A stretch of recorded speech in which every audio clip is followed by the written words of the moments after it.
목련꽃이 이쁘더니 벌써 졌고요. 이제 벚꽃이 한창인데 벚꽃도 이제 이번 주 지나면 이제 떨어질 것 같습니다. 그러면 또 이제 철쭉이 피어나겠죠. 우리 성도님들 가정에는 웃음꽃이 언제나 지지 않기를 주님의 이름으로 축원합니다. 교회는 건물이 아니고 하나님께서 당신의 백성으로 택하시고 불러내신 이 성도 전체를 가리키는 말입니다. 따라서 교회는 하나님의 거룩한 백성이라고 말할 수가 있습니다. 왜냐하면 하나님께서 거룩하시기 때문이고 또 하나님께서 당신의 백성도 거룩해야 한다고 말씀하셨기 때문입니다. 우리가 교회를 하나님의 거룩한 백성이라 하는 것은 우리가 모두가 다 이미 완성된 거룩한 백성이라고 자신해서 이렇게 하는 것이 아닙니다. 이 세상에 사는 동안 그 누구도 거룩한 백성으로 완전할 수 없습니다. 다만 거룩하신 하나님께서 우리를 당신의 백성으로 우리를 택해 주시고 거룩한 삶으로 불러주셨기 때문에 우리는 우리를 모두 감히 성도라고 하는 것입니다. 오늘 말씀에서 사도 베드로는 우리에게 하나님의 백성의 거룩한 삶이 어떠해야 하는가 하는 것을 가르쳐 주시고 있습니다. 우리 13절 말씀 우리 함께 봉독합니다. 그러므로 너희 마음의 허리를 동이고 근신하여 예수께서 그리스도에 나타나실 때 너희에게 가져다 주실 은혜를 온전히 바랄지어다. 먼저 마음의 허리를 동이라. 허리를 동인다는 것은 무슨 일을 할 때 방해가 되는 그런 긴 옷을 이렇게 정리하는 그런 동작을 가리킵니다. 제가 섬마을에서 목회할 때 교회에서 무슨 작업을 하게 될 때가 있지 않습니까? 그러면 나이 드신 집사님들이 먼저 양말 안으로 이렇게 바지를 이렇게 구겨 넣으시더라고요. 저는 서울에서 태어나서 서울에서만 쭉 살았기 때문에 제가 보기에 그 모습이 참 이상하기도 하고 재밌기도 했습니다. 이처럼 허리를 동인다는 것은 무언가 일을 하기에 앞서서 뭔가 준비하는 것이죠. 마음의 허리를 동이라. 하나님 나라 백성으로 우리가 믿음의 길을 가는데 방해가 되지 않도록 우리의 마음의 자세를 가다듬으라 이런 뜻입니다. 그 다음에 근신하라. 근신도 마음의 허리를 동이라 하는 것과 같은 뜻입니다. 무슨 일을 하려는 사람이 하고 싶은 것 다 하고 늘어질 대로 늘어져서는 안 되듯이 하나님의 백성도 버릴 것 버리고 참을 것 참으며 절제할 것 절제해야 하나님 나라 일을 온전히 행할 수가 있다는 것입니다. 그러면서 예수 그리스도께서 나타나실 때에 너희에게 가져다 주실 은혜를 온전히 바랄지어다. 예수 그리스도께서 나타나실 때 재림의 때를 말합니다. 심판의 때를 말하고 하나님 나라가 완성될 때를 말합니다. 그때 주님께서 가져다 주실 은혜를 온전히 바라라 하는 것입니다. 우리의 모든 소망을 인간적인 욕심을 따라 세상의 즐거움을 누리는 데 두지 말고 전적으로 마지막 날에 주님께서 가져다 주실 그 은혜를 사모하라 하는 것이죠. 재림의 때, 심판의 때 주님께서 우리에게 가져다 주실 그 은혜는 우리가 말로 다 할 수 없이 크고 놀라운 선물과 상급입니다. 그래서 우리가 은혜라고 하는 것입니다. 이 세상에서 우리가 잠시 누릴 즐거움하고는 비교될 수 없고 크고 영원한 복락이 우리에게 약속되어 있었기 때문에 은혜인 것이죠. 우리들 각자의 소망을 불완전한 이 세상에 두지 말고 완성될 하나님 나라에 두는 사람들, 하나님 나라의 영원히 복된 삶을 누리기 위해서 이 세상에서 마음의 허리를 동이고 근신하는 사람들이 바로 거룩한 백성이고 교회는 이런 거룩한 백성 성도들이 모여 있는 곳입니다. 그러니까 교회는 건물이 아니고 거기에 모여있는 거룩한 백성을 말하는 것입니다. 거룩함이란 원래 뜻을 보면 뭔가 다르다 이런 뜻이 있습니다. 뭔가 구별되다 이런 뜻이 있습니다. 우리 생각에는 저도 그렇게 생각했는데 거룩하면 뭔가 머릿속에 떠오르는 것이 있지 않습니까? 뭔가 근엄하고 뭔가 그런 분위기가 우리가 거룩하면 생각이 나는데 거룩이라는 원래의 뜻은 뭔가 다르다, 뭔가 구별되다 이런 뜻입니다. 하나님의 백성인 교회의 성도는 세상 사람들과 다르다, 세상 사람들과 뭔가 구별되어 있다 이런 뜻입니다. 세상 사람들과 차이가 없다면 그 사람은 거룩한 성도라 부를 수 없는 것이죠. 그래서 교회는 세상과 달라야 합니다. 예를 들어 세상에서는 어떻습니까? 힘 있는 사람, 권력자가 우대를 받지만 교회에서는 달라야 되죠. 겸손한 사람, 친절한 사람이 우대를 받아야 하는 것처럼 교회는 세상과 다를 때 거룩하다 할 수 있습니다. 아직은 완전히 변하지 못했고 완전히 구별되지 못했다 할지라도 변화되고 구별될 수 있도록 힘쓰는 그런 사람들이 모인 곳, 그것이 교회입니다. 이러한 변화의 의지와 노력이 없다면 거룩한 사람이라, 거룩한 백성이라 불릴 자격이 없고 교회라 일컬어질 수 없습니다. 우리 14절, 15절, 16절 한번 읽겠습니다. 너희가 순종하는 자식처럼 전에 알지 못할 때에 따르던 너희 사욕을 본받지 말고 오직 너희를 부르신 거룩한 이처럼 너희도 모든 행실에 거룩한 자가 되라. 기록되었을 때 내가 거룩하니 너희도 거룩할지어다 하셨느니라.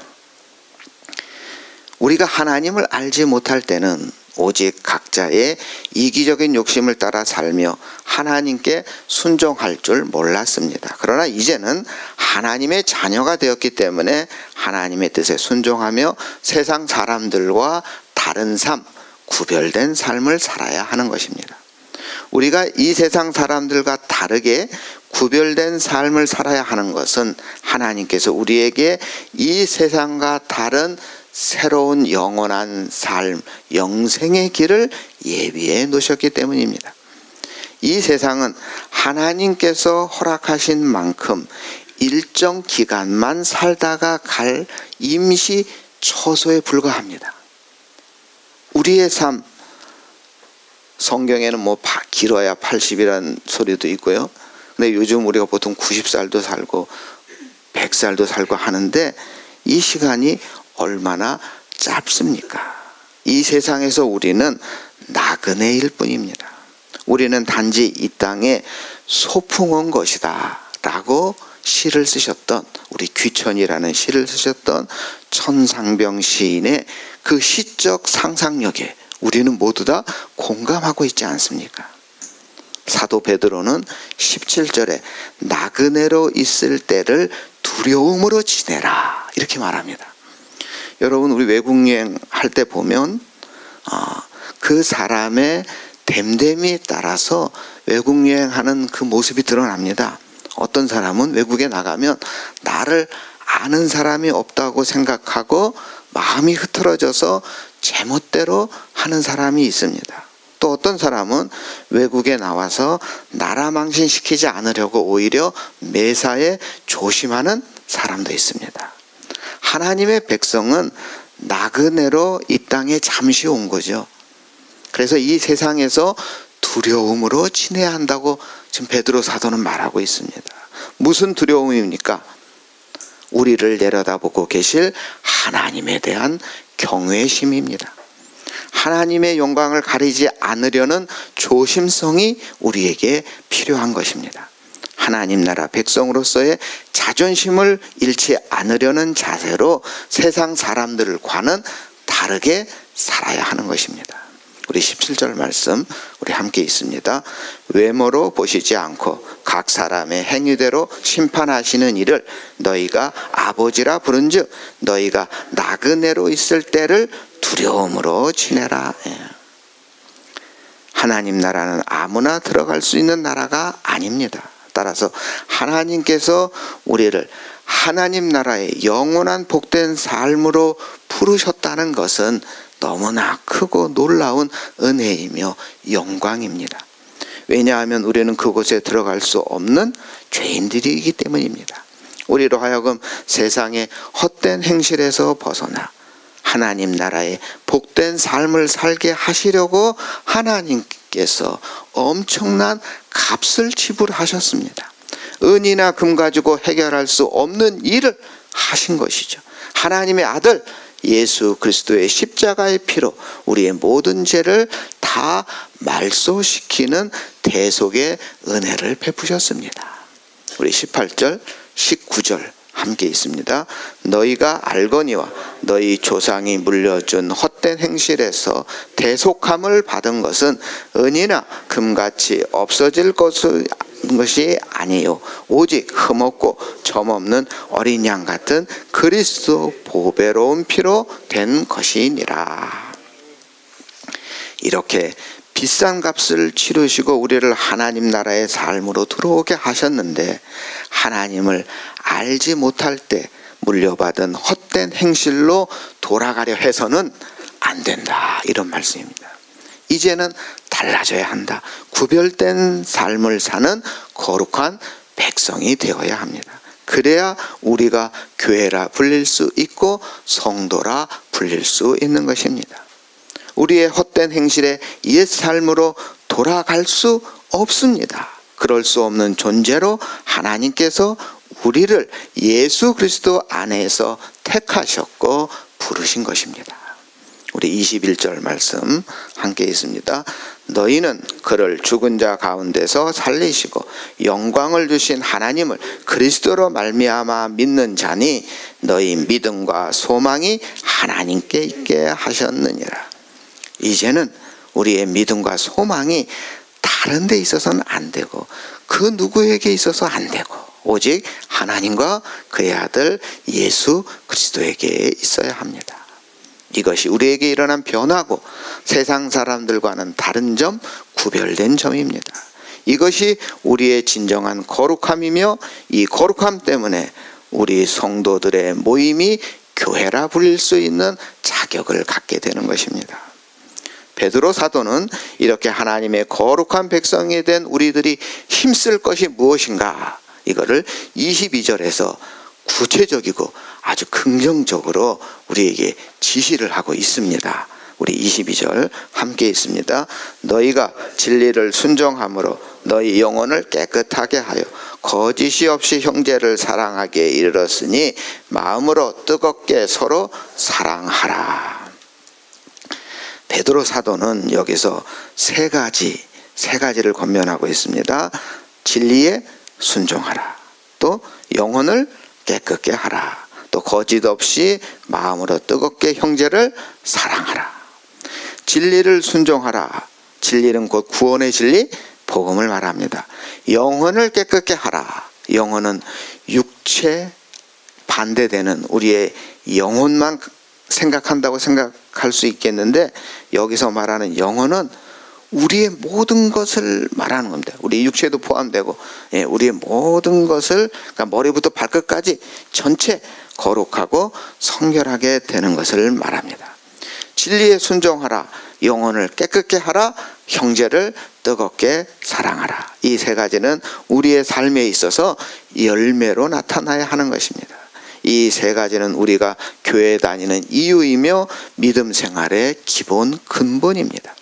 세상 사람들과는 다르게 구별된 하나님의 백성으로서 우리의 삶을 깨끗게 하기 위해서는 복음의 진리에 순종해야 됩니다. 말씀대로 살아야 합니다.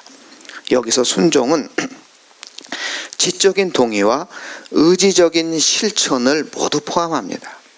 우리 신영복이라는 분이 쓴 책에 보니까 이 세상에서 가장 먼 거리가 어디냐, 이런 질문을 하고 설명을 합니다. 이 세상에서 가장 먼 거리는 어디일까?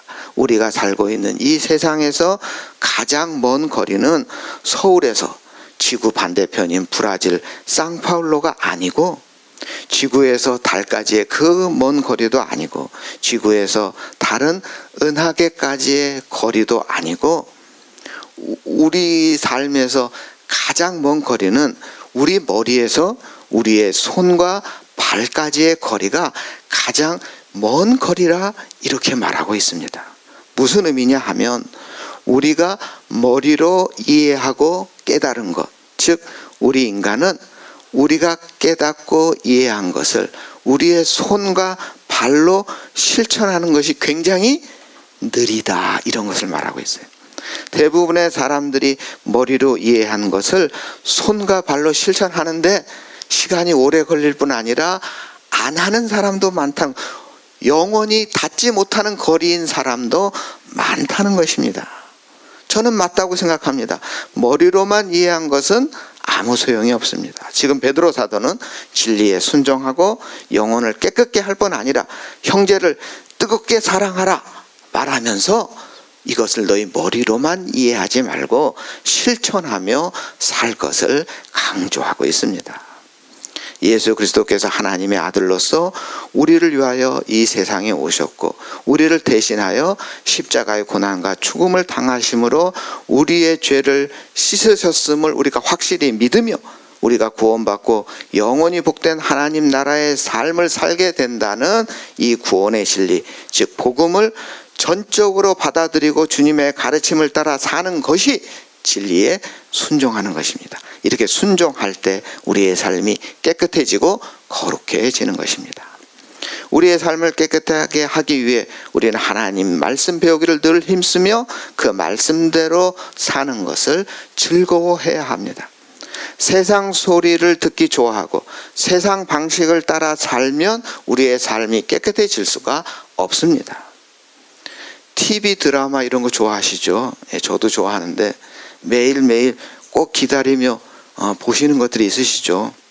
그런데 이런 드라마나 영화가 아무리 재밌어도 우리의 삶을 깨끗하게 해주지는 않습니다. 더군다나 요즘에는 너무 이렇게 흥미를 끌기 위해서 엉뚱한 막장 이야기가 등장하는데, 우리가 재밌게 보긴 하지만 이러한 드라마나 영화들이 우리의 영혼과 삶에 큰 도움이나 변화를 주지 못하죠. 단지 우리의 스트레스를 풀게 해주는 거죠. 그래서 우리는 드라마도 봐야 되지만 성경 말씀을 묵상하는데 더 많은 시간을 투자해야 됩니다. 우리의 영혼이 깨끗해질 때 우리들은 거짓이 없는 마음으로 뜨겁게 형제를 사랑할 수 있게 됩니다. 깨끗한 영혼의 그 가장 큰 열매가 사랑입니다. 영혼의 깨끗함이 없는 사랑은 거짓된 사랑이죠. 영혼이 깨끗하지 않는 사람은 뜨겁게 사랑할 수 없습니다. 세상에는 사랑 같아 보이지만 참된 사랑이 아닌 경우가 있습니다. 세상의 사랑과 구별된 참된 사랑은 예수 그리스도의 사랑이며 우리의 아버지 하나님의 사랑입니다. 하나님은 사랑이십니다. 따라서 하나님의 구별된 백성의 증거며 가장 큰 특성은 바로 이 사랑이고, 사랑 없는 거룩함은 없으며 거룩 없는 사랑은 다 헛된 것입니다. 구원의 복음 곧 진리의 말씀에 순종함으로 우리의 영혼이 깨끗해지며, 우리의 영혼이 깨끗해짐으로 우리가 거짓 없는 마음으로 뜨겁게 형제간에 서로 사랑하게 됨을 가르치고 있는 사도 베드로가 마지막에 특별히 강조하는 말씀이 23절, 24절, 25절입니다. 우리 함께 읽겠습니다. 너희가 거듭난 것은 썩어질 씨로 된 것이 아니요 썩지 아니할 씨로 된 것이니 살아있고 항상 있는 하나님의 말씀으로 되었느니라. 그러므로 모든 육체는 풀과 같고 그 모든 영광은 풀의 꽃과 같으니 풀은 마르고 꽃은 떨어지되 오직 주의 말씀은 세세토록 있도다 하였으니 너희에게 전한 복음이 곧 이 말씀이니라. 너희에게 전한 복음이 뭐라고요? 이 말씀. 썩어질 씨로 된 것이 아니고 썩지 아니할 씨로 된 살아있고 항상 있는 하나님의 말씀으로 된 것. 모든 육체는 풀과 같고 영광은 풀의 꽃과 같지만 풀은 마르고 꽃은 떨어지되 주님의 말씀은 세세토록 있다. 설명이 필요 없습니다. 우리가 거듭나게 된 것, 즉 우리의 구원은 썩지 않을 시, 즉 영원한 생명의 말씀으로 우리가 거듭나게 되었다 하는 것입니다. 우리가 거듭났기 때문에 세세토록 영원히 변치 않을 말씀을 의지하여 정말 하나님의 백성으로 거룩한 삶을 살아가라 하는 말씀입니다. 우리 성도님들 가정에 말씀의 진리가 항상 넘쳐나 깨끗한 영혼들로 가득 차며 거짓 없고 마음으로 뜨거운 사랑이 충만한 우리 성도님들의 가정이 다 되시기를 주님의 이름으로 축원합니다.